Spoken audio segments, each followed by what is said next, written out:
চুরি। সুকুমার রায় হেড অফিসের বড় বাবু, লোকটি বড় শান্ত। তার যে এমন মাথার ব্যামো কেউ কখনো জানতো?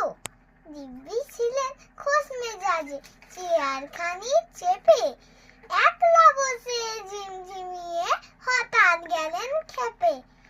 আটকে উঠে হাত পা ছুড়ে চোখটি করে গোল, হঠাৎ বলেন গেলুম গেলুম আমায় ধরে তোল।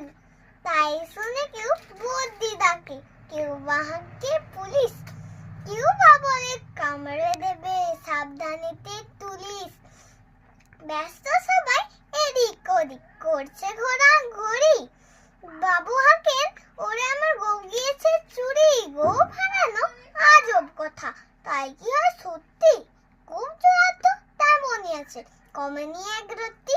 সবাই তারে বুঝিয়ে বলে, সামনে ধরে আয় না, মোটেও গোপ হয়নি চুরি, কখনো তাও হয় না। রেগে আগুন তেলে বেগুন তেরে বলেন তিনি, কারো কথার ধার ধারি নেই, সব বেটাকেই চিনি। নোংরা ছাতা ঠ্যাংরা ছাতা বিচ্ছিরি আর ময়লা, এমন করতো রাখত জানি শ্যামবাবুদের গয়লা। এগুব যদি আমার বলিস, করবো তোদের জবাই। এই না বলে জরিমানা করলেন তিনি সবাই।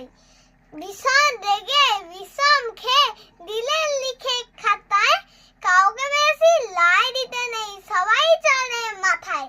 অফিসের এই বাঁদরগুলো মাথায় খালি গোবর, গোবজোড়া যে কোথায় গেল কেউ রাখে না খবর। ইচ্ছে করে এই বেটাদের গোপ ধরে খুব নাচি, মুখ্যগুলোর মুন্ডু ধরে